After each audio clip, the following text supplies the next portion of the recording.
Halo pemirsa Cokro TV, jumpa lagi dengan saya Ahmad Sahal di Seruput. Saya kali ini ingin berbincang dengan duo Minang. Kembali, ya. Ini mungkin menarik loh, jadi nama program ya.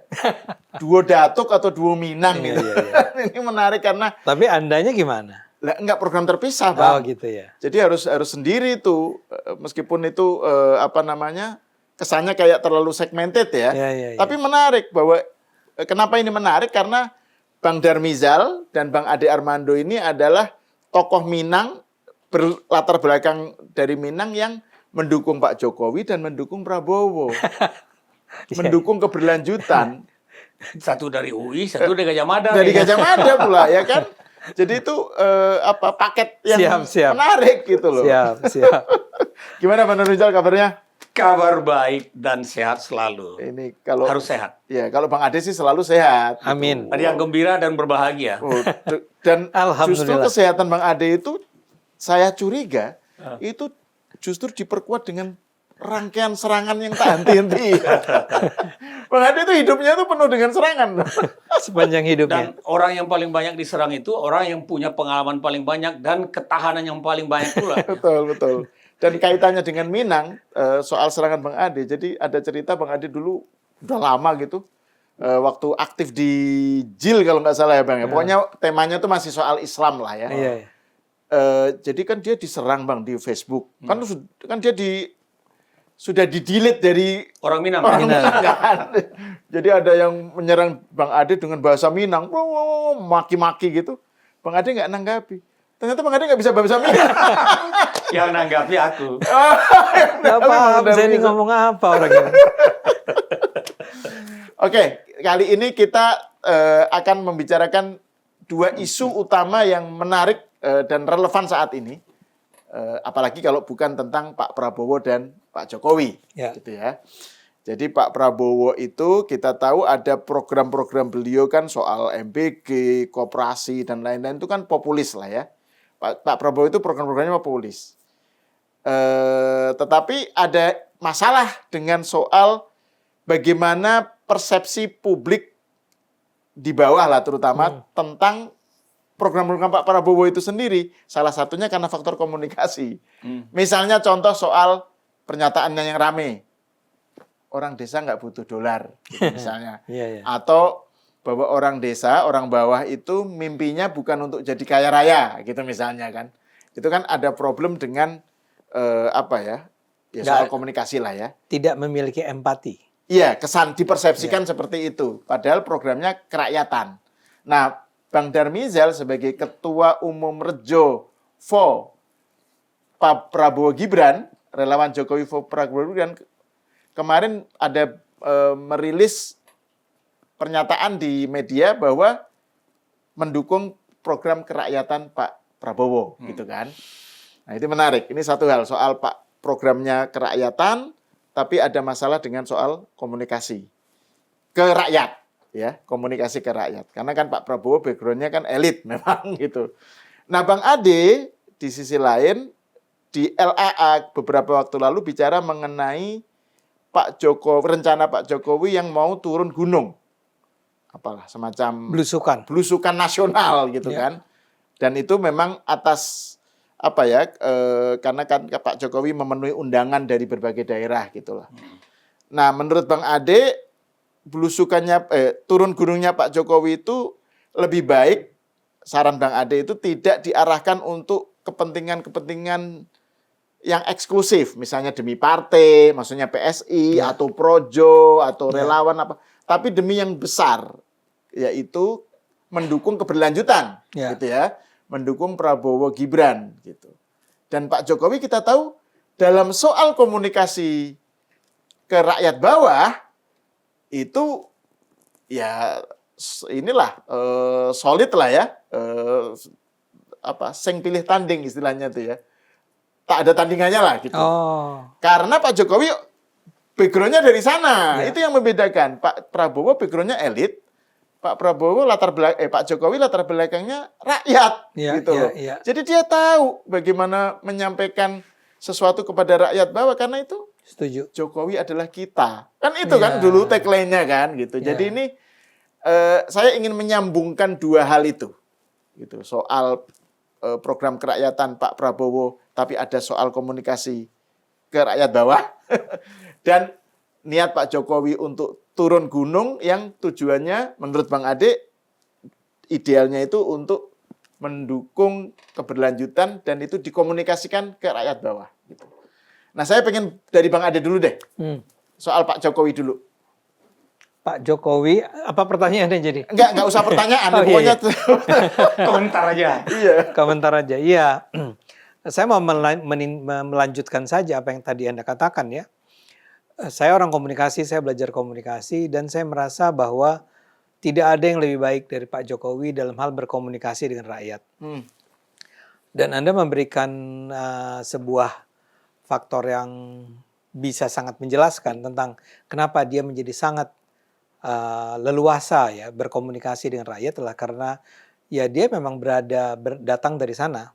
Ini tidak berarti bahwa orang seperti Pak Harto misalnya dulu ya adalah elit, kan enggak ya. Cuma memang barangkali karena dia tentara, dia udah jadi jenderal sebelumnya gitu, sudah punya tuh tradisi atau budaya kemiliterannya yang menyebabkan dia berjarak dengan betapapun dia berusaha mendekat ke rakyat, ya dia tetap merasa dirinya punya asymmetrical relationship gitu, hubungan yang Pak Harto. Pak Harto. Tapi kan dalam kasus kelompok pencapir yang Enggak. ketika bicara mengenai dunia persawahan apa itu kok kelompok pencapir sih? Dia kelompok capir. Kelompok pencapir ya? Iya. Yang di Tapos atau di mana Iya, itu loh yang ya. kelompok capir. Enggak, saya akan menganggap Pak Harto tuh fasih loh soal fasih, tapi orang tidak memandang dia sebagai sahabat. Oh, Tidak oke, memandang iya, dia iya. sebagai orang yang memperlakukan rakyat itu sebagai orang yang setara dengan dia. Oke, noted. Yang lain, coba aja lihat dari siapa, Pak Habibie ya, yang adalah sangat elitis, Bu Mega yang dengan ibu-ibu borjuanya gitu, ya, borjuisnya, siapa, sebetulnya Gus Dur lah ya. Ya, Cuman kan Gus Dur tidak turun, betul. tidak betul. belusukan, apalagi SBY lah ya. Gus Dur juga anak menteng, Bang. Selain dia pesantren, Oh, iya. bapaknya menteri. Iya, dan dia kiai lah ya. Iya. Nah, Jokowi itu betul-betul dari bawah. Oke, ngerti. Ya, Iya. saya aja nggak bisa menyamai Pak Jokowi karena saya tidak pernah berada betul-betul di akar rumput ya. Kalau kita lihat perjalanan hidupnya Pak Jokowi ya dia di akar rumput, betul-betul dari bawah. Dan itulah yang menyebabkan dia nampak sangat inline ya, satu frekuensi dengan rakyat yang mendatangi dia ataupun dia datangi kan. Coba aja kita lihat soal tembok ratapannya Pak Jokowi itu ya. Orang datang dan disambut dengan sangat rendah hati ya. Nggak ada tuh kesombongan terlihat dari dirinya. On daily basis itu. On daily basis. Tiap hari loh itu. On daily basis dan itu puluhan, mungkin lebih dari 100. Ribuan. Berapa? Bisa Ribuan. nggak satu hari? Ribuan. Bisa ribuan. Sabtu Minggu itu bisa 1.000-2.000-an. Itu kan Anda kan harusnya capek ya. Iya. Anda harusnya lelah ya, exhausted lah ya. Enggak loh. Dia kelihatan masih terus senyum dan anyway, yang saya mau bilang adalah dia betul-betul adalah orang yang punya kemampuan berkomunikasi yang kalau di Indonesia jadi tiada taranya. Ya. He's the best. Dan orang itu memang bayangkan kalau Anda didatangi oleh Pak Jokowi. Anda datang ke rumah Pak Jokowi dan Pak Jokowi menyapa Anda saja. Itu udah kayak orang tuh pulang dengan bercerita, saya tadi salaman dengan Pak Jokowi. Salaman bro, bukan ngapa-ngapain. Salaman berfoto, itu udah kayak kenangan sepanjang hidup. Oh dia pernah, I was there. Kan sering kali itu ada istilah itu, I was there gitu ya. Ini juga, ini dari orang tua, dari anak muda, remaja, seumuran mungkin 30-40 segala macam. Itu semua merasa dihargai oleh Pak Jokowi. Nah sekarang bayangkan, Pak Jokowi akan turun dan bertemu dengan rakyat. Itu Anda bisa bayangkan kan? Ini penonton tolonglah bayangkan betapa bahagianya orang kalau mereka mendengar, minggu depan Pak Jokowi itu akan ke sini loh. Seberapa antusias masyarakat menerimanya. Nah karena itu menurut saya ini adalah sudahlah kita tidak usah berpura-pura lagi. Orang memang dulu pernah menyangka atau berharap atau meminta Pak Jokowi sudahlah berhenti ya menjadi seorang tanda petik politician. Anda ngomong cucu aja. Ya. Udahlah, hidup tenang saja, nikmati semua fasilitas yang diberikan oleh negara ini kepada Anda, dan Anda hidup dengan bahagia, sejahtera gitu ya. Tapi kan kita juga ingat, kita harus ingat ya, ini bukan karena Pak Jokowi merasa harus perlu tiba-tiba kembali lagi dan jangan dibaca sebagai haus kekuasaan kan. Itu salah besar. Coba lihat konteksnya. Begitu dia mundur, serangan terhadap keluarganya itu meningkat dengan sangat deras. Bukannya dibiarkan hidup tenang, paling gampang adalah serangan kepada Gibran mula-mula kan. Serangan kepada Gibran terus-menerus terjadi. Apa salahnya Pak Gibran ini, anak muda ini, selalu dikatakan cacat konstitusi. Stupid menurut saya. Anda tuh nggak ngerti prinsip-prinsip negara hukum ya. Ini sudah melewati Mahkamah Konstitusi sudah memutuskannya, dan yang mengajukannya sendiri bukan Gibran, bla bla bla bla bla. Penjelasan bisa panjang tuh ya. Tapi jangan bilang ini adalah sebuah cacat konstitusi yang sampai sekarang masih diulang-ulang, bahkan oleh film, saya nggak tahu apakah di Pesta Babi itu disebut atau enggak ya. Mungkin enggak, saya minta maaf. Tapi di berbagai kesempatan terus dilakukan. Maka kalau saya jadi bapaknya Gibran, ya saya merasa harus, ya, ini kan ketika orang mengatakan terjadi cacat konstitusi itu menuduh pada apa yang terjadi pada saat saya berkuasa kan. Dan orang akan mengatakan bahwa di belakang cacat konstitusi ini ada seorang yang bernama Jokowi. Jadi kalau dia harus turun dan kemudian melawan itu semua, dan kemudian mempersoalkan tuduhan-tuduhannya Roy Suryo misalnya, itu kan adalah sesuatu yang sangat wajar. Maka dia harus turun. Nah cuman sekarang mungkin yang saya lihat begini, Pak Jokowi itu adalah orang yang sangat cinta sama bangsanya, sama negaranya, sama rakyatnya. Maka dia akan merasa harus turun tangan kalau memang dia diperlukan. Dan saya percaya di zaman sekarang, di era sekarang ini, dia memang diperlukan untuk turun, bukan cuma sekedar untuk datang say hello, halo gimana, gini kondisinya ya, ini bla bla bla. Tapi dia harus bicara pada rakyat, bertemu dengan masyarakat untuk membicarakan banyak persoalan yang sedang menimpa negara ini. Jangan pernah lupakan bahwa kita ini sekarang sedang di tahap di mana orang mengatakan kita berada di pinggir jurang. Ya. Pak Prabowo sudah gagal. Pak Prabowo sedang perlahan-lahan membawa negara ini masuk ke dalam jurang. Ya. Pak Prabowo itu sebetulnya seorang pemimpin yang, ya bahkan sejumlah teman-teman kita sendiri kan, para ilmuwan yang bilang harus dimakzulkan. Kalau semula yang dimakzulkan masih Gibran, sekarang yang harus dimakzulkan sudah sampai ke Prabowo nih. Iya. Saya tahu itu nggak mungkin dilakukan. Tapi bahwa narasi itu ada. Narasi itu ada dan disampaikan oleh orang-orang yang kualifikasinya tuh lebih dari cukup. Ya. Orang-orang yang didengar, orang-orang yang kita hormati, yang saya hormati, dan orang-orang itu mengatakan hal tersebut. Ini bukan berarti saya meminta agar orang-orang itu harus dibungkam ya. Enggak, tentu saja berhak mereka melakukan itu. Tapi yang ingin saya katakan kepada para penonton adalah kita itu tidak sedang baik-baik saja. Ya. Dan bukan terlepas. Saya sendiri adalah orang yang mencintai misalnya ide-ide tentang makan bergizi gratis misalnya. MBG. Tapi kan saya harus akui itu Prabowo ini mungkin salah karena terlalu terburu-buru kan. Ya pikirkan dulu, bikin dulu proyek-proyek percontohannya dulu ya. Jangan buru-buru sekian ratus triliun dikatakan diturunkan untuk agar bisa dijalankan di seluruh Indonesia misalnya. Dan sudah terbukti bahwa dia salah. Yeah. Dan salah satu indikator yang menunjukkan bahwa itu salah adalah sekarang aja udah dipangkas. Ya, dan sebagian memang udah ditutup, sebagian udah dinyatakan korup dan bla bla bla. Karena semua serba terburu-buru. Dan bukan cuma soal ini, sekarang orang juga sudah mulai bicara tentang koperasi merah putih. Ya. Nanti ada lagi yang ngomong apa. Masalahnya ya memang di satu sisi memang kita akui ada persoalan dengan kualitas eksekusinya memang problematik ya. Tapi di sisi lain, pelaksanaan ya, aplikasinya apa ya? ya pelaksanaan ya. Pelaksanaan. Ya. Ya. Tapi seperti Anda bilang, tapi soal lainnya adalah soal komunikasi. Saya nggak lihat dari grupnya Pak Prabowo nih, ada orang yang memang bisa turun dan ngomong sama masyarakat tentang apa yang terjadi di pemerintahan. Ya. Bagaimana orang tuh kan nggak mesti berharap bahwa semua tuh sempurna. Saya juga ngerti bahwa nggak mungkin lah kita berharap begitu aja pemerintah Prabowo itu sempurna. Sebagus-bagusnya pemerintahan Prabowo pasti ada cacat-cacatnya, pasti ada kelemahan-kelemahannya. So there must be someone ya yang harus turun dan berbicara dengan masyarakat luas tentang persoalan-persoalan itu.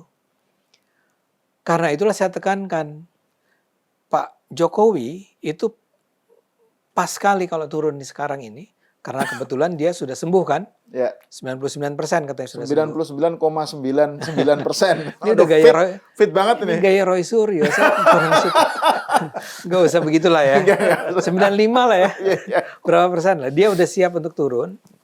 Tapi turunnya untuk apa? Ya. Saya menganggap kalau bisa, ya tentu saja orang boleh setuju boleh enggak. Kalau bisa untuk keperluan yang berorientasi pada kepentingan masyarakat luas. Ada seseorang yang dicintai rakyat turun ke bawah, belusukan, ketemu dengan orang-orang dan bicara dan berusaha membuat masyarakat tuh lebih terbuka matanya kali ya, atau sudut pandangnya menjadi adil melihat apa yang sedang terjadi, ya. Bukan untuk menjilat-jilat, bukan untuk membohong-bohongi masyarakat, bukan untuk melakukan propaganda tentang keberhasilan negara segala macam, tapi untuk mengajak masyarakat bisa memahami apa yang sesungguhnya sedang terjadi dan bagaimana kita sebaiknya memberi kesempatan, memberi dukungan, memberi pengertian, tapi juga tetap kritis dan seterusnya terhadap pemerintah. Karena itu menurut saya jadi lebih penting, dia itu turun untuk bicara tentang persoalan-persoalan bangsa ini. Yeah. Rather atau alih-alih membicarakan, misalnya saja saya minta maaf ya, membawa teman-teman PSI. Ini jangan dianggap karena saya udah keluar PSI nih dah ya. ada itunya tuh, menarik tuh Bang. Apa Banyak itu? Ada potongan video dari LAA. Terus ketika Bang Adi bicara soal kaitannya dengan Pak Jokowi turun ke bawah dan jangan terlalu fokus kepada PSI, di framing gara-gara Ade Armando mundur dari PSI sekarang mulai menyerang Prabowo, iya. Menyerang Jokowi katanya. Ada yang lebih seru, bukan mundur, gara-gara Ade Armando ditendang dari PSI, iya. Ditendang. Siapa yang menendang gue kan juga nggak jelas ya. Tapi gitu, jadi orang mengatakan, wah karena Ade Armando sudah dipecat dari PSI, keluar marah, ngambek dan sekarang membalas dengan mengatakan jangan bawa PSI. Sama sekali tidak begitu. Saya ingin mengatakan bahwa Pak Jokowi sedang dibutuhkan untuk keperluan yang lain. Dia diperlukan untuk bicara langsung sama rakyat. Biar gimana pun sudah 1,5 tahun dia itu mundur, dia turun, ya. Dan orang masih datang ke sana, masih datang ke rumahnya. Sekarang dia balik, saya deh yang datang ke masyarakat. Jangan cuma orang-orang yang mampu beli tiket ke Jogja kali ya. Ke Solo. Ke Jogja, ke Solo.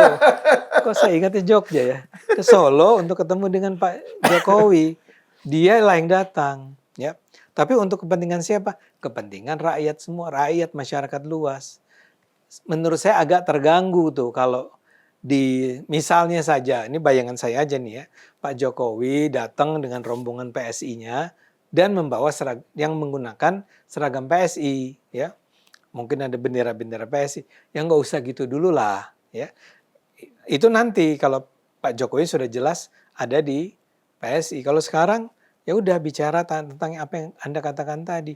Dia itu adalah orang yang berasal dari rakyat, kembali ke rakyat, bertemu dengan rakyat, berbicara tentang persoalan-persoalan rakyat. Dan dalam hal itulah dia bisa menjadi orang yang paling tepat untuk menjelaskan kepada publik tentang Pak Prabowo dan kebijakan-kebijakannya. Karena Pak Prabowo itu memang ya elitis. Dari kecilnya emang sekolahnya di Amerika. Nggak pernah ketemu rakyat kan. Background keluarganya juga Background keluarga Pak Sumetro kan. Terus kakeknya pendiri BNI. BNI, Bank Nasional Indonesia. Artinya Bank Negara. memang ini Bank Negara. Bank Negara Indonesia. Iya. Jadi itu memang dari keluarga elit banget gitu loh. Banget. Jadi, Bangetnya tuh banget. iya, Dan memang sepanjang hidupnya itu nggak pernah jadi orang miskin. iya betul. Nggak, betul. bukan orang miskin lah, nggak pernah di bawah lah ya. Iya, iya. Dia tuh selalu berada di atas. Nggak salah Nggak juga. pernah inilah, misalnya pagi-pagi terus, aduh pengen ngutang nih. Gitu. Itu nggak pernah. Pak Prabowo nggak pernah. Harus ngompa air dulu. Iya, gitu. Nggak pernah memang. Pak Jokowi pasti bukan hanya pernah menjalaninya setiap hari. Hidupnya dulu kecilnya di Bantaran, Di Bantaran kali. kali. Gitu kan. Gitu. Iya, iya. Nah ini saya mau kembali ke ke Bang Darmizal nih soal pernyataan Bang Darmizal sebagai Ketua Umum Rejo for Prabowo Gibran yang bilang pokoknya harus mendukung program-program kerakyatan Prabowo Gibran gitu. Nah tadi dikaitkan dengan soal problem komunikasi karena faktor alasan tadi itu Pak Prabowo bukan orang dari rakyat lah, elit. Contoh-contohnya tadi itu kan Bang soal pernyataannya tentang dolar, terus mimpi. Terus ada lagi tuh saya baru ingat. Kemarin Pak Prabowo ngeluh, dia bilang kan habis salaman tuh sama sejumlah orang di Jawa Timur ya, ibu-ibu kan dia salaman beberapa kali. Oh ibu-ibu tuh tangannya keras. Oh, saya harus itu. Setelah itu saya harus pakai. Serius. Iya. Serius. Setelah itu saya harus pakai minyak untuk. Artinya dia nggak tahan. Padahal baru beberapa kali salaman gitu. Jadi itu kan joke ya, joke gitu, joke. Tetapi kan message yang nyampe kan kesannya ada jarak gitu loh. Dan itu kan dibandingkan dengan Pak Jokowi, salaman tuh berapa ratus ribu orang itu. Gitu. Itu kan ada problem Bang. Gimana Bang dari jalan melihatnya itu? Saya masih ingat tuh penyanyi cilik yang tampil di istana ketika 2023. Oh Farel Prayoga itu ya. Ya Oco ya. dibanding-bandingkan. Iya betul. Ya kan ingat gak lagu Ya, itu? ya. Karena 2024 kita kan di IKN. Ya. Nah, 2023 kan Farel tuh itu lagunya masih sangat relevan lah. Dengan pendapat bahwa setiap pemimpin itu ada eranya dan setiap era ada pemimpinnya. Betul. Nggak bisa dibanding-bandingkan. Saya masih ingat ketika Pak Jokowi, saya pendukung Prabowo waktu itu. 2014 itu saya kan Ketua Umum Relawan Prabowo Hatta. Saya masih ingat ada pendapat dari orang kampung kita, Minang. Apa mungkin orang seperti ini jadi pemimpin? Jokowi maksudnya? Iya, Jokowi. Takah, tekeh, tokohnya tuh nggak kelihatan gitu. Dijelaskan dong. Takah itu kira-kira tampilan gitu ya. Dia kan kurus, kecil, deso gitu. Iya. Ketokohannya juga nggak kelihatan. Dia kan hanya orang dari kabupaten gitu, dari kota kecil dengan APBD-nya hanya sekian gitu. Kemudian takah, tokoh, TK itu kira-kira mungkin pendidikan gitu atau latar belakang. Ya. Nah, tadi kan ketika terjadi proses peralihan dari kaum elitis, kan yang sebelum Pak Jokowi itu kan militer, yang semuanya serba terukur, tertata, gitu kan. Saya kan mengalami 10 tahun di bawah kepemimpinan beliau, semuanya harus detail. Katakan beliau mau SBY tampil, ya maksudnya? Ya, namanya itulah yang itu sound system aja, tata letak meja aja harus tertata dengan rapi. Wow. Kita masih ingat bagaimana Jokowi ngangkat meja untuk ketika presidennya SBY mau pidato kan Pak angkat gong atau apa itu kan Jokowi gubernur DKI kan. Dia mempertontonkan dirinya sebagai satu hal yang berbeda padahal dia gubernur kan gitu, sehingga orang lain ikut-ikutan gitu ya. Nah, ini yang kita sebut dengan setiap era itu ada kepemimpinannya. Ketika kepemimpinan sekarang adalah dari kelompok yang berlatar belakang, kita kan tahu yang selalu kita kampanyekan ketika saat kompetisi Pilpres kemarin. Prabowo itu pendidikannya, bahasa Inggrisnya, latar belakangnya, kan itu yang kita jual ke publik, ke masyarakat agar memilih mayoritas rakyat Indonesia memilih Prabowo karena dia kuat dari sisi ekonomi, dari sisi pendidikan, dari sisi karir, dari sisi keterampilan, dia udah selesai dengan dirinya. Dari sisi jam terbang internasional. Iya. Dia udah selesai dengan dirinya. Iya. Itu kan. Langsung orang membandingkan dengan Pak Jokowi, mesti lebih hasilnya nanti, ini kan gitu. Karena Pak Jokowi itu orang yang berasal dari pinggiran kali, sungai, Bengawan Solo, yang tempat tinggalnya pernah digusur, dan dia rakyat banget. Seperti, kalau saya membayangkan seperti saya lah gitu. Yang ibu bapaknya nggak bisa tulis baca. Pak Jokowi masih mendingan, bapak dengan ibu pandai menulis, pandai membaca, pandai mendidik. Kalau saya malah nggak sama sekali, bapak ibu saya buta huruf dua-duanya. Wow. Iya, dari 12 orang bersaudara, saya anak yang paling bontot mungkin yang mengalami pendidikan sampai perguruan tinggi, gitu ya. Nah, nggak tahulah sekarang ini orang kembali mengangkat lagi seperti yang disampaikan Datuk tadi, Datuk Ade. Sebetulnya apa yang disampaikan oleh Datuk Ade tadi udah lengkap. Udah panjang dan kali lebar gitu ya. Saya mau bicara di sisi mana lagi? Saya ingin mengkompilasi saja. Nah, ini ceritanya menarik justru dah. Ya. Jadi ketika Prabowo menang, komitmen keberlanjutan itu dari Pak Jokowi ke Pak Prabowo, karena Pak Prabowo ini adalah pilihan terbaik di antara yang lain-lain waktu itu. Ya, ya. Kalau yang ini nomor ini kita lihat, aduh nih, ya kelompok 26% dan itulah kira-kira. Sama 16 ya. Maka inilah yang terbaik. Prabowo kakeknya pendiri Bank BNI. Pasti pemahamannya tentang ekonomi bagus sekali. Betul. Beliau adalah pimpinan partai yang sustain dan konsisten. Gerindra, pertumbuhannya. Ya. Ya kan? Maka ini seorang pemimpin yang kita anggap akan memberikan. Prabowo adalah pengusaha kelas dunia. Ketika terjadi turbulen di mana Indonesia mengalami bencana demokrasi, gitu ya. Beliau justru tampil sebagai pengusaha di kelas dunia dengan berkantor di Qatar ya. Oh kan? ya. Beliau waktu dia di luar ya. Iya, waktu beliau di luar. Dan kembali ke Indonesia kita kan penuh harapan. Beliau adalah orang yang tangguh. Bangkit, jatuh, bangkit, dan menang. Kan 4 kali kalah. Yang kelima baru menang. Kemenangan ini adalah kemenangan yang kita jahit dengan komitmen, yaitu keberlanjutan. Ya. Apa yang sudah dibangun oleh Pak Jokowi itu sangat luar biasa. Banyak orang yang menyesal, umpamanya, kami di kampung ini tidak makan aspal, umpamanya gitu. Tapi begitu ada sepenggal jalan tol masuk di kampung itu, rasa bangganya bukan main. Saudara-saudara dari kampung tersebut yang ada di Riau itu berpesan, terimalah jalan tol. Kami dari Pekanbaru ke Dumai ke Duri sekarang nyaman banget karena ada jalan tol. Timbul penyesalan. Kami tidak memakan aspal. Mungkin pernah dengar kalimat itu. Nah, sekarang setelah Pak Jokowi turun dan menjadi rakyat biasa, itu menurut pikiran beliau, saya pulang kampung. Tapi rakyat tidak biasa ditinggalkan oleh beliau. Itu problem. Ya kan, itu problem. Saya termasuk orang yang merasa belum ditinggalkan oleh Pak Jokowi, maka saya nggak pergi dari Pak Jokowi.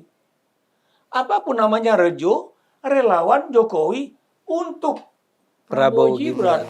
Kalau saja Pak Jokowi kemarin mendukung Prabowo Fulan umpamanya, maka Rejo itu akan tetap namanya Rejo for Prabowo Fulan.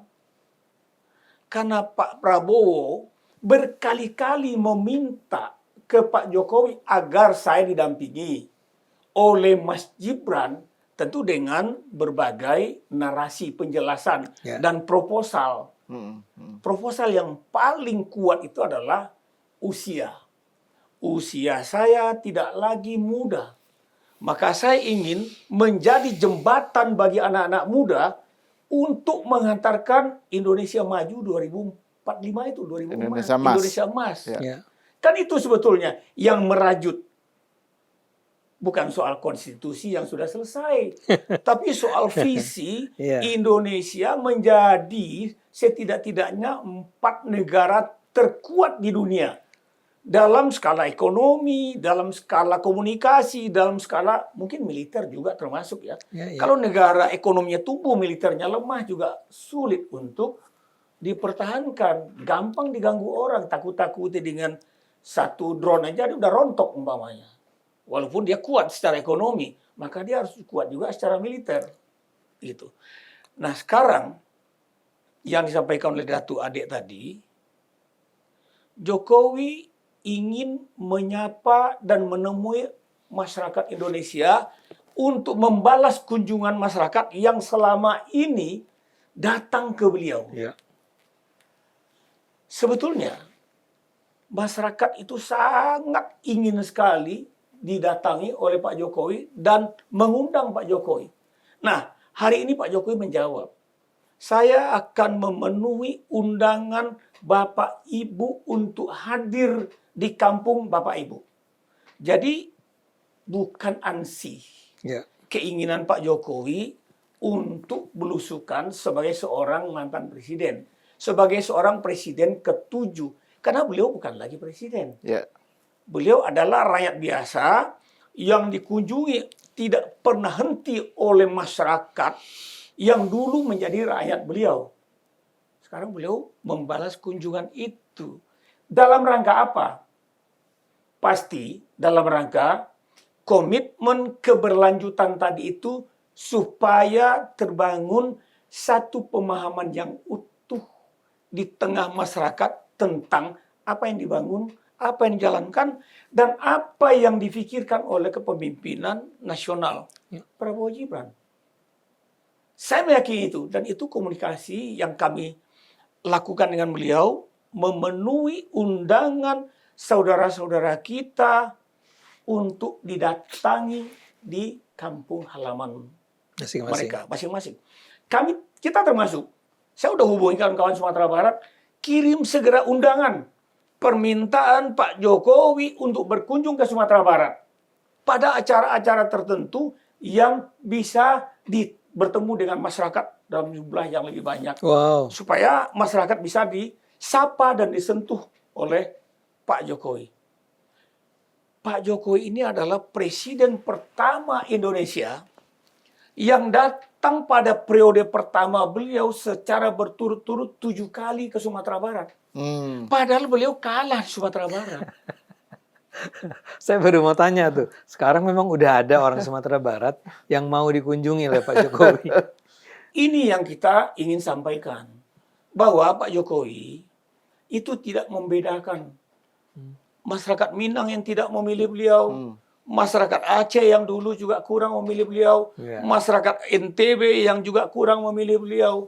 Tapi kita lihat pembangunan jalan tol di Sumatera Barat, pembangunan di Aceh, pembangunan di NTB. Di NTB kalah juga? Kalah juga. Di Sumatera Barat itu cuma sekali presiden untuk periode keduanya yang menang. Itu hanya SBY. Pak Jokowi periode keduanya? Periode pertama juga kalah kan? Kalah. Periode keduanya kalah juga. Terus, kedua kali kalah. Pak Harto sepanjang sejarahnya kalah Sumatera Barat. Kalah? Kalah. Coba lihat catatan kalau saya nggak salah ya. Boleh dilihat deh. Tidak pernah Pak Harto itu menang Sumatera Barat. Yang menang P3 terus. Meskipun tetap menterinya tetap ada yang dari Minang banyak. Di Pak Harto, di Pak SBY, di Pak Jokowi banyak orang Minang jadi pembantu beliau. Mungkin karena apa yang disampaikan oleh Bung Karno itu kan, kalau ingin pikiran-pikiran yang bernas, ambil orang Sumatera Barat, ambil orang Minang gitu. Musuhnya Pak Darmizal ini. Iya. Nah, Bang Darmizal, kalau dikaitkan dengan tadi itu yang pernyataan Bang Darmizal sebagai Ketua Rejo tentang program kerakyatan Pak Prabowo, gitu ya, dan dikaitkan dengan soal gaya komunikasi tadi, tanggapan Anda gimana? MBG. Sebelum MBG diputuskan oleh Presiden Jokowi, waktu itu kan beliau masih presiden, membuat kepres kan tentang makan bergizi gratis. Oh begitu? Makan bergizi MBG itu dari Pak Jokowi? Itu Pak Jokowi. Tentang BGN-nya?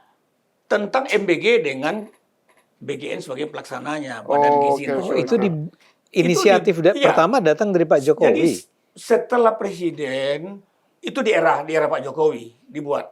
Tapi yang diinginkan dalam konsep Pak Jokowi itu makan bergizi gratis ini satu keniscayaan untuk dipersembahkan bagi rakyat kita yang ada di wilayah 3T. Polanya adalah kami Rejo membuat riset. Ada 9 negara yang kami riset. Jepang, Brazil, Swedia, India, Korea, China, ada 9. Kami berikan masukan. Jadi dana yang disiapkan oleh anggaran yang diperhitungkan waktu itu sekitar 37 triliun kalau nggak salah ya. Di wilayah 3T. Agar masyarakat wilayah ini betul-betul gizinya dapat terpenuhi dan terjamin kebutuhannya. Yang tidak lagi merepotkan orang tua yang waktu itu, yang kita kan namanya wilayah 3T kan. Ya. Jadi butuh anak-anak ini kepastian gizinya. Ya. Di Pak Harto kan juga ada gitu dulu, 4 sehat 5 sempurna. Ya. Ibu saya, bapak saya nggak bisa baca tulis, tapi susu dalam bentuk susu bubuk itu tetap datang ke rumah dulu. Susu bubuk, bubuk kacang hijau dulu, itu datang itu. Telur itu datang. Ya, saya mengalami juga itu. 4 sehat 5 sempurna itu jalan waktu zaman Pak Harto. Nah ini yang difikirkan menjadi sesuatu setelah Pak Jokowi melakukan proses peralihan ke presiden terpilih yaitu Pak Prabowo, ada hal yang fundamental dilakukan. Ini niatnya sangat bagus sekali. Oleh Presiden Prabowo dikembangkan menjadi nasional. Ini juga bagus. Karena pertumbuhan itu sebaiknya pertumbuhan dalam skala nasional. Agar generasi-generasi berikut dalam rangka menyambut bonus demografi ini, generasi kita itu memang generasi yang sudah memenuhi standar. Tidak lagi terdampak stunting, cukup IQ-nya. IQ itu yang cukup itu kan karena gizi. Ya. Tapi bahwa ada persoalan di dalam tata laksananya, ini yang perlu kita lakukan pembenahan menyeluruh. Pembenahan yang lebih baik. Di tatanan mana? Ya, kan sudah dihukum. Ada sekian ribu yang sudah diputus kontraknya. Bahkan Pak Prabowo sudah mengambil satu keputusan yang sangat signifikan. Bahkan bisa bertambah ini. Kalau nggak juga berjalan menjadi cerminan perbaikan. Kalau kemarin hanya dipotong 67 triliun, besok jangan-jangan dipotong sama beliau 100 triliun. Karena ternyata gitu kan, niat baik tidak dijalankan atau belum dijalankan secara baik dan ini merugikan. Merugikan fiskal kita, merugikan distribusi keuangan yang tidak tepat sasaran. Udah kembali ke basic aja deh. Kenapa? Ternyata masyarakat perkotaan umpamanya, anak-anaknya nggak cukup welfare, tidak cukup welcome, tidak cukup merasa nikmat menerima makanan bergizi. Kenapa? Yang diberikan oleh negara, mereka sudah disiapkan oleh ibu bapaknya mungkin lebih dari itu. Ya. Jadi ini kan jadi koreksian. Ya. Jadi koreksian. Sehingga bisa saja nanti diambil keputusan kembali kepada, kalau istilahnya si kawan kita itu, si laptop itu, kembali ke laptop. Hanya dibutuhkan sekian puluh triliun, maksimal mungkin 100 triliun untuk wilayah-wilayah yang terpenting. Sisanya apa? Ternyata di wilayah-wilayah itu juga belum ada jembatannya penghubung. Masih ada tuh anak-anak kita berenang. Dia udah pakai baju bagus-bagus dari rumah, pakai sepatu bagus-bagus. Sampai di pinggir kali dibuka semua. Nanti ditenteng dia sambil berenang. Baru di sana dipakai lagi. Dibikinkan jembatan oleh presiden kita. Agar gizinya, otaknya, transportasi mereka pulang pergi sekolah menjadi jauh lebih baik. Kan bisa saja. Tinggal mengkoordinasikannya dengan kementerian yang lain. MBG dikurangi, menjadi pelaksanaan yang profesional, kemudian anak-anak berangkat sekolah dengan keadaannya lebih nyaman, tidak lagi dengan jembatan yang talinya putus atau lantainya bolong-bolong, tapi sudah dengan jembatan yang bisa dilalui setidak-tidaknya oleh motor untuk mengantarkan mereka bersekolah. Betul, betul. Jadi ini memang masalahnya kan bukan pada tataran ide atau konsep besarnya, tetapi pada aplikasinya, apa ya? The devil is in the detail. Iya. Ya, itu. betul. Penerapannya. Ini Penerapan. implementasinya, Iya, penerapan. Saya punya teman mantan petinggi di DPR, sahabat saya. Kemarin saya ajak dia ikut bertemu dengan Pak Jokowi di Solo. Saya nggak usah sebut namanya. Dia bilang apa? Pak, saya punya sekolah di Bogor. 70-75% itu murid-murid sekolah saya, dia terima makan bergizi itu, Pak. Dia terima dibawa pulang. Nggak sampai ke rumah Buang. 75%, Pak, katanya. Nah, ini kan menjadi koreksian kita ini. Karena kalau dia nggak terima, bisa menjadi persoalan bagi dia. Dia harus bawa. Apa aja dia alasannya? Menunya mereka nggak begitu suka gitu. Iya. Iya. Gitu. Iya. Oleh karena itu, memang perlu kita memberikan dukungan-dukungan dan dorong-dorongan agar perbaikan-perbaikan itu semakin sempurna. Nah, Pak Jokowi ini berkunjung ke daerah, memenuhi undangan saudara-saudara kita yang memang rindu ke beliau, datang saja ke rumah bersalaman, itu langsung di picture. Yeah. Handphone mereka itu langsung itu. Selfie. Berapa puluh juta, mungkin 100 juta lebih orang yang gambar dia dengan Pak Jokowi di picture-nya. Kontak WA mereka, kontak handphone mereka itu. Itulah yang rindu dengan Pak Jokowi. Yang ingin mereka ditemui oleh Pak Jokowi di kampung halaman mereka. Misi apa? Saya yakin. Misi keberlanjutan itulah yang akan disampaikan oleh Pak Jokowi sebagai sesuatu yang berarti dan memberikan dukungan yang penuh terhadap kepemimpinan Prabowo Gibran ini. Nggak ada yang lain. Ya, itu ideal. Ya, sorry, terus Bang. Bukan misi dalam skala sempit, bukan. Tapi misi bagaimana seakan-akan gitu ya, seolah-olah lah gitu ya, beliau memberikan satu sentuhan-sentuhan yang menghantar apa yang diinginkan oleh rakyat, dan itulah sesungguhnya yang diinginkan oleh Presiden Prabowo. Nah, itu idealnya kan memang itu menjadi apa ya? Menjadi sesuatu yang memperkuat lah ya aspek komunikasinya atau aspek penyampaiannya ke rakyat program-program Pak Prabowo. Tapi kan kita harus ingat juga bahwa ini betapapun juga tidak lepas dari implikasi politik, terutama 2029, Bang. Nah, ini menarik. Saya pengen tahu menurut Bang Ade dan Bang Darmizal, andaikan misalnya Pak Jokowi turun ke daerah-daerah terus memperkuat narasi keberlanjutan itu, membahasakannya dengan bahasa rakyat gitu ya. Terus kemudian kan, wah ini nanti bisa berdampak kepada Gibran terpilih lagi nih sebagai cawapres gitu kan. Artinya ada sekelompok para pendukung Pak Prabowo yang mungkin merasa, wah ini bisa jadi ancaman nih gitu. Karena kan betapapun harus diakui kan ada kelompok dari mereka yang tetap dukung tetap dukung Prabowo, tapi belum tentu Gibran, gitu kan? Kan itu dinyatakan oleh sejumlah parpol kan. Kalau soal dukung Prabowo periode kedua setuju, tetapi soal Gibran nanti dulu. Nah, dengan adanya Pak Jokowi turun gunung ini, gimana menurut Bang Ade aspek politiknya ini? Itu tidak terhindarkan menurut saya, inevitable, ya, yang akan terus khawatir dengan berulangnya duet Pak Prabowo Gibran pada tahun 2029 itu banyak sekali. Ya, kita sudah sering kali berbicara tentang siapa ya calon-calon wakil presiden berikutnya kan.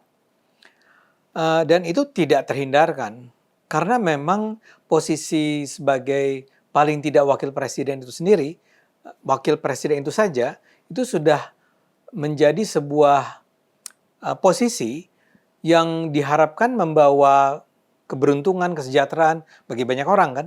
Kalau partai-partai, ya saya kasih contoh nih, mantan partainya Uda Darmizal nih ya, Demokrat. Tentu saja ada harapan, mereka memiliki harapan bahwa AHY akan bisa menjadi calon wakil presidennya Pak Prabowo. Ya. Kan kita juga jangan berpura-pura bahwa itu nggak ada. Ya. Dan kalaupun iya juga nggak apa-apa. Ya. Karena itu mereka punya harapan bahwa jangan sampai Gibran ini naik daun. Ya. Jangan sampai Gibran terlihat berhasil. Ini kan misalnya kita dengar beberapa waktu yang lalu lah ya. Ada seorang calegnya, bukan caleg, juru bicara PDIP bilang bahwa itu Gibran sampai turun ke sekian ratus lokasi lah. Itu adalah perjalanan paling banyak yang dilakukan oleh Wakil Presiden Indonesia dibandingkan wapres-wapres sebelumnya.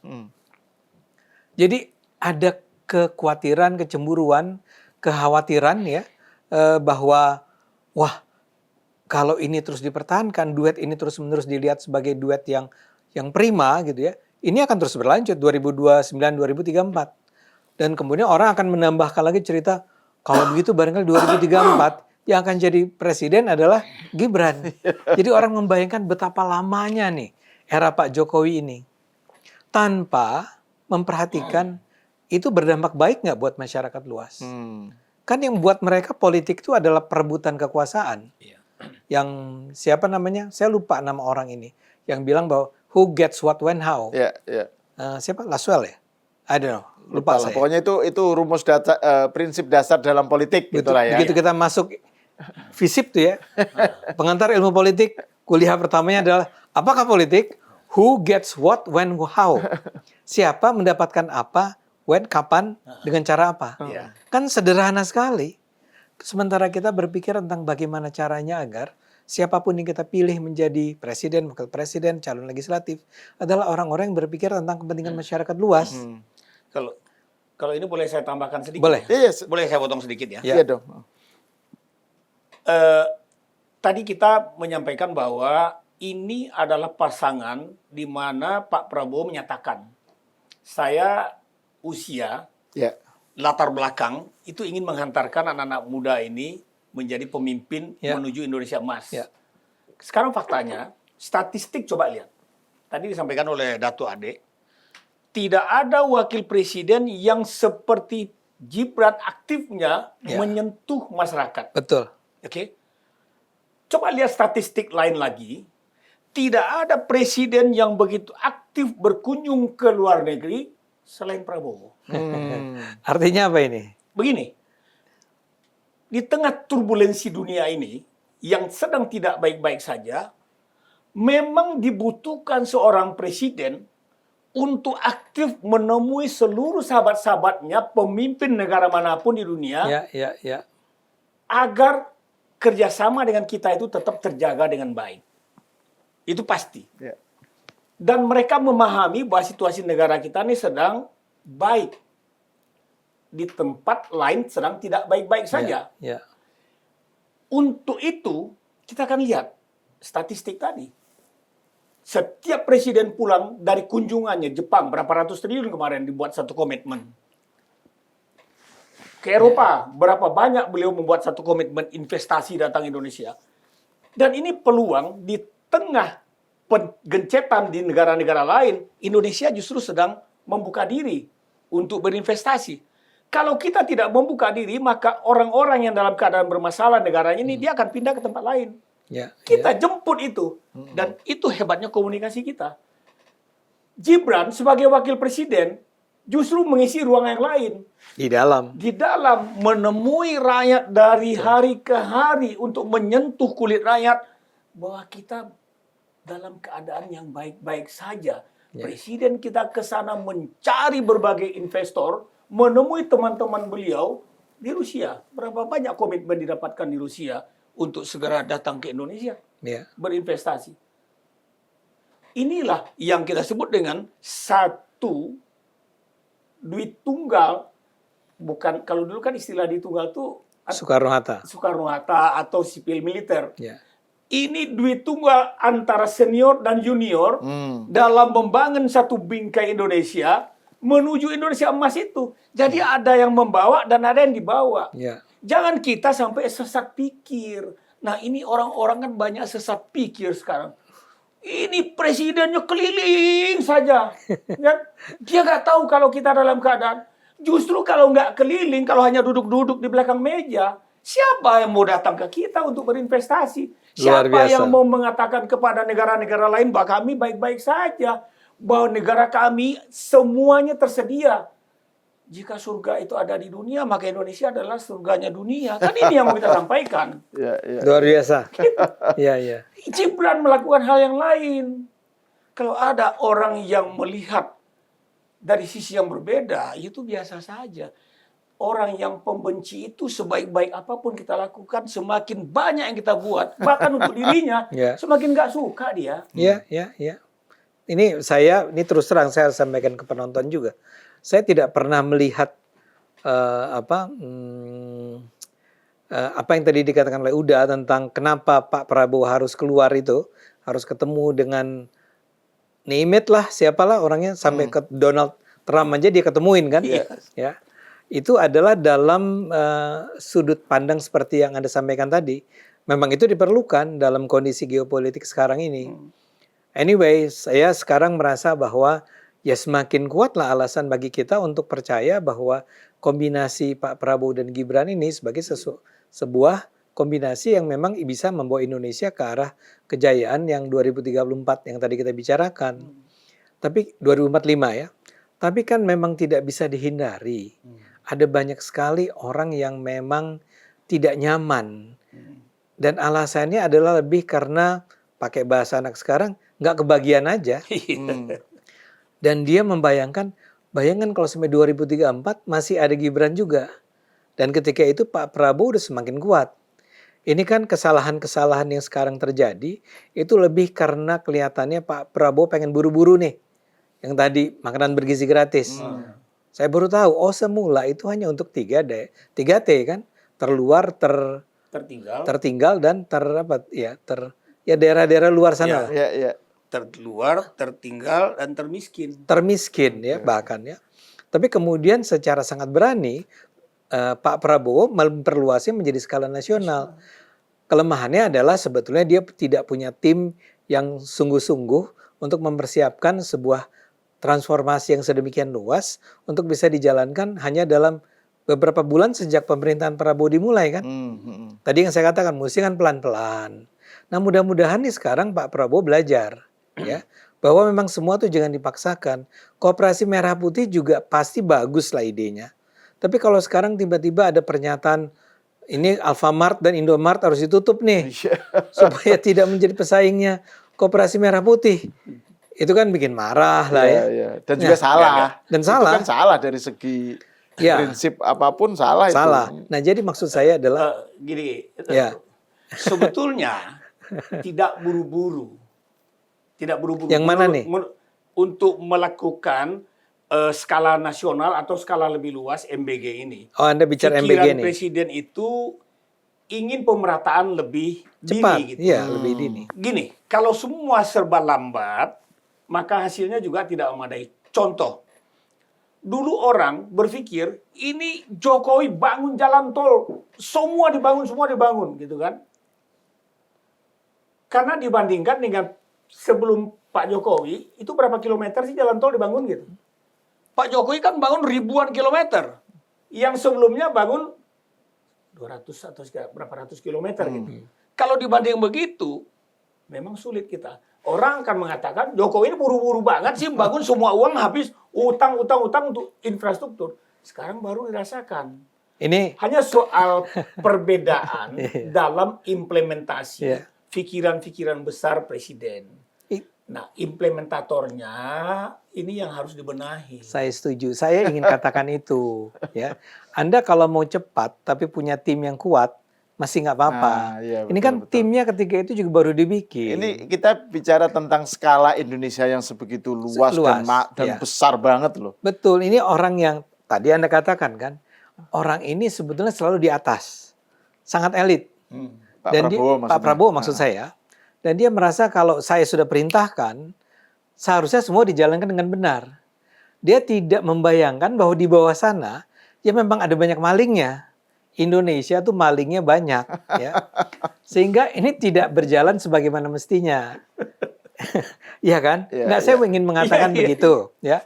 Jadi apapun sebenarnya bahkan Koperasi Merah Putih sekarang, jangan cepat-cepat deh. Lakukan, Anda tuh punya waktu 10 tahun. Pak Prabowo tuh harus memikirkan dia akan menang 10 tahun. 2029 dia akan menang lagi kalau dijalankan secara benar. Ya, kenapa merasa harus selesai dalam 5 tahun? Selesai dalam 10 tahun. Itu bisa dijalankan. Dan soal implementasi itu yang kemudian sering banget muncul di medsos ya, dalam bentuk curhatan, kekecewaan para netizen, warga, dan itu kan kasus di mana gitu kan, kalau tiap saat muncul kan kemudian kan yang namanya jelek siapa? Akumulasi kekecewaan gitu kan. Betul. Ya. Nah, saya mau bilang, sekarang kita harus bayangkan bahwa kalaupun Pak Prabowo mengoperasikan semua cita-citanya secara benar, itu saja akan terus diserang. Karena alasannya sesederhana bahwa orang merasa tidak kebagian. Mereka ingin agar 2029 salah satu dari dua itu, dari pasangan itu harus diganti. Yang paling gampang adalah Gibran. Sialnya sekarang Pak Prabowo memberi Mas Gibran ini memandatkan dia justru tugas-tugas yang akan terus mengangkat namanya, yang membuat dia ketemu dengan masyarakat luas. Ya, sekarang bayangkan Mas Ahal, kalau di luar itu semua turun pula yang namanya Pak Jokowi. Nah itu saya maksud. Jadi kembali ke soal topik kita ini. Ya. Dengan situasi seperti itu, terus tiba-tiba ada rencana Pak Jokowi turun gunung, ini kira-kira gimana nggak panik? Gimana orang tidak panik? Semakin kuat Prabowo. Semakin kuat, ya. Dan makanya harus dibelokkan. Yang diserang adalah, ini proyek keluarga, ini dinasti. Saya itu dipelintir udah. Saya ngomong apa, munculnya apa. Iya. Saya bilang begini, kalau sejak awal nih, kan dikatakan bahwa akan sudah mulai turun pada bulan Juni. Ya, bulan Juni itu artinya... Di NTT kan? Iya, artinya minggu depan loh. Minggu depan tuh, Juni kan? Dia turun nih, beliau turun nih. Terus udah dengan simbol-simbol PSI, atau di mana-mana yang muncul adalah orang-orang terdekatnya di PSI, atau bahkan ada seragam PSI, atau ada gajah dan segala macam. Menurut saya, sebagai orang yang belajar komunikasi, itu adalah sebuah langkah yang justru bisa counterproductive. Karena yang dibaca orang bahkan bukan apa yang dikatakan oleh Pak Jokowi kepada masyarakat, tapi tentang simbol-simbol yang berada di sekelilingnya. Nah, kalau itu yang terjadi, akan dengan mudah orang memelintir. Jadi selalu bayangkan di Indonesia ini ada tukang pelintirnya. Tukang pelintirnya tuh banyak. Siap, ini yang namanya buzzer itu. Saya kan selalu dituduh sebagai buzzer. Mungkin udah juga, saya nggak tahu. Anda sih nggak aman nih soal ini. Karena dia memang tidak pernah sungguh-sungguh memperjuangkan Jokowi atau apa. Tapi kalau saya langsung dikatakan, lah ini mah proyek dinasti politik, ini mah proyek agenda partai keluarga, bla bla bla. Saya mengatakan itu. Maksud saya, mbok ya hati-hati. Jangan sekarang di awal belum apa-apa, Anda udah ngajak ribut orang. Anda udah mengajak orang untuk menuduh Anda, menuduh Jokowi yang baik hati ini yang tadi Anda katakan. Dia selama ini dikunjungi orang. Sekarang dia merasa sayalah yang mengunjungi orang-orang. Kan kurang mulia apa itu, ya? Dia sudah seusia saya. Artinya gini, mungkin sudah tidak sesehat di masa lalu dan dia habis saja melewati satu era terkena penyakit yang lumayan serius kan. Kan pasti tidak bisa se-fit dulu dia untuk bisa jalan dari tempat ke tempat yang lain. Setelah mengatakan itu, ternyata diserang bukan karena apa yang dia katakan, bukan karena upaya dia untuk menjadikan masyarakat itu merasa tentram, melihat program-programnya, proyek-proyeknya Pak Prabowo dengan cara yang, maksudnya Pak Prabowo tuh itu ya, misalnya. Bukan itu yang dibicarakan oleh para sakit hati ini. Yang dipersoalkan adalah soal ke-PSI-annya Pak Jokowi saat ini. Ya, itu kalau muncul dengan langsung pakai bendera PSI. Pakai bendera PSI. Gitu. Itu yang saya katakan. Lah saya diserang sebagai saya menyerang PSI. Saya mau bilang gini, kenapa saya melakukannya kan? Orang akan bilang, tapi ngapain juga Bang Ade ngomong begitu? Saya merasa ini sangat penting. adalah salah kalau Jokowi melakukan itu dalam pandangan saya. Yang belum hipotesis juga ya, belum tentu benar, bisa saja salah. Tapi saya harus mengingatkan, saya udah bukan orang PSI loh, bukan orang di dalam PSI yang di rapat bisa angkat tangan dan bilang, Pak, saya rasa jangan deh PSI ikut-ikutan dalam kampanyenya Pak Jokowi atau belusukannya Pak Jokowi kali ini. Ini pandangan seorang yang mencintai Pak Jokowi, kira-kira dan gitu mencintai PSI. Dan mencintai PSI. Jadi saya harus mengingatkan, tapi saya di luar nih, saya harus mengingatkan dan saya bicara sama publik bahwa Pak Jokowi ini memang akan masuk PSI, kan tapi memang, tidak sekarang. Kan memang mencinta itu tidak harus memiliki. Ya, ini lagu-lagunya banyak ini. Nah, jadi saya mau bilang begitu, ya, jangan lakukan itu sekarang, ya, karena tidak menguntungkan. Pak Jokowi itu perlu turun bertemu rakyat dengan tenang. Nah, malah diserang saya ini. Tapi saya juga melihat begini, serangan itu juga datang bukan karena orang-orang yang tulus, bukan orang-orang yang memang melihat ucapan saya salah. Enggak harus dihajar ini. Jadi Gibran nggak pernah bikin kesalahan apapun, dihajar karena matanya yang sayu. Ya kan? Jadi nggak usah salah pun dihajar dia itu. Ya Pak Jokowi nggak salah, dia cuma bilang bahwa nanti aja ijazah saya berikan kepada Polri, kan polisi ya. Dihajar juga, kenapa nggak ditunjukkan sekarang gitu kan? Bukan apalagi. Nah, ketika saya mengatakan begitu, orang mengatakan, nah ini adalah blunder ya dari Ade Armando yang harus segera kita manfaatkan dan diserang rame-rame. Tapi saya akan bilang gini, Mas Sahal, itu inevitable. Itu tak terhindarkan. Mereka itu sedemikian takut dengan apa yang dikatakan oleh Huda Darmizal tadi. Itu kan bayangan saya sebagai orang yang pendukung Pak Jokowi, Pak Prabowo, Gibran. Itu kan mendengar Anda tuh kayak, wah emang hebat nih ya ke depan Indonesia. Saya bisa membayangkan 2045 kita betul-betul menjadi sebuah negara yang memang satu dari 4 negara besar di dunia ini. Kan gembira ya. Ada orang-orang yang nggak gembira kalau dikatakan bahwa Indonesia akan tenggelam, gelap, Pak Prabowo pakai nambah-nambah lagi, kabur aja ke Yaman. Astagfirullah, Pak Prabowo. Kenapa ngomong begitu? Kita sih setuju-setuju aja kali ya. Cuman ya jangan ngomong gitulah. Nah, saya mau bilang akan terus dicari. Karena itu menurut saya Pak Prabowo harus ada timnya tuh yang ngasih tahu, Pak, nanti kalau lagi pidato jangan belok ya. Saya setuju banget deh kalau Dato' Ade ini jadi salah satu nih. Apa itu? Advisornya Pak Presiden nih. Saya nggak yakin bisa juga. Tapi harus ada yang bilang. Ini mudah-mudahan ini didengar oleh Pak Presiden kan, ditonton oleh itu Pak, nih ada ahli komunikasi nih Pak. Apa kalau dalam istilah tenis itu ada yang poin-poinnya berkurang karena kesalahan servis sendiri itu. Iya. Main tenis, main volley. Iya, kan salah servis poin buat orang lain. Iya.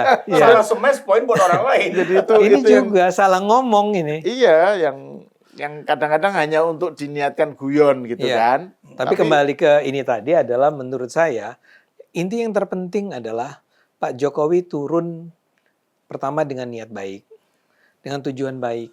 Dia ingin berbicara sama rakyat yang selama ini merasa harus mendatangi rumahnya yang nun jauh di Solo, ya.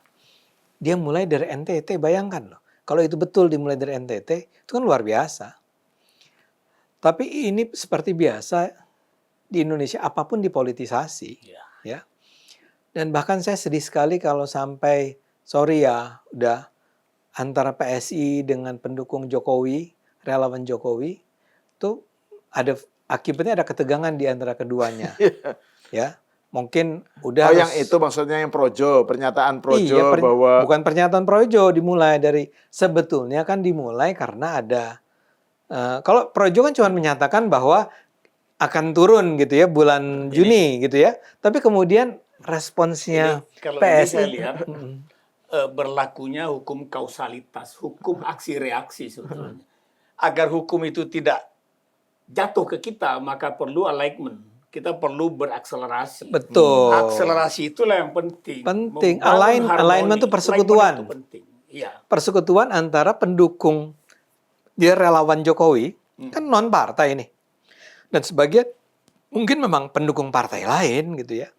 Kan udah dari misalnya sendiri bukan orang PSI ya, tapi pendukung Jokowi dan juga barangkali bersimpati pada PSI. Sekarang saya juga udah bukan lagi orang PSI, tapi saya bersimpati pada PSI. Saya tetap relawannya Jokowi. Kan harusnya ketemu ini. Malah tegang-tegangan, malah bilang bukan mereka, kami loh kok. Harus ada klaim-klaim begitu. Itu yang kita selalu bicara. Hindari bicara tentang kami. Bicaralah tentang kita. Kan begitu. Apalagi Jokowi adalah kita itu ya. Bicara gue aja kami aja kita hindari, apalagi gue. Bicaranya harus kita. Gitu. Sehingga kohesinya itu betul-betul terbangun. Alignment, bersatunya itu terbangun. Betul. Sepakat saya dengan Datuk Ade. Oke. Orang Minang itu memang begitu. Iya, betul. Tapi orang Minang yang lurus. Lihat ikan loncat di laut aja tahu itu jantan betinanya itu. Oh ya, gimana caranya? Pepatahnya itu. Pepatahnya gimana? Iya gitu. Oh gitu. Melihat ikan meloncat ikan di laut, kita udah tahu jantan betinanya, kira-kira gitu. Kan semen Padang dulu tagline-nya gitu. Berbuat sebelum yang lain berpikir. Serius. Saya dengan Dirut Pegadaian Samsir Kadir dulu, kita contoh yuk. Jadi apa itu temanya? Itu di Hotel Akasia dulu itu. Waktu gedung PBNU dibangun bersebelahan dengan Pegadaian. Kalau gitu temanya Pegadaian, mungkin kita buat menyelesaikan masalah tanpa masalah. Oh iya, itu dan itu menjadi terkenal sekali. Itu Samsir Kadir dulu di Rutnya tuh, Pegadaian itu. Orang Padang. Oke, saya kira nanti lama-lama kita jadi bicarakan ya. Bicarakan tentang falsafah Minang. Ini maaf ya penonton ya, bagi penonton yang bukan Minang. Oke, terima kasih Bang Darmizal dan Bang Ade atas obrolannya. Pemirsa sampai di sini dulu, kita berjumpa lagi di episode selanjutnya.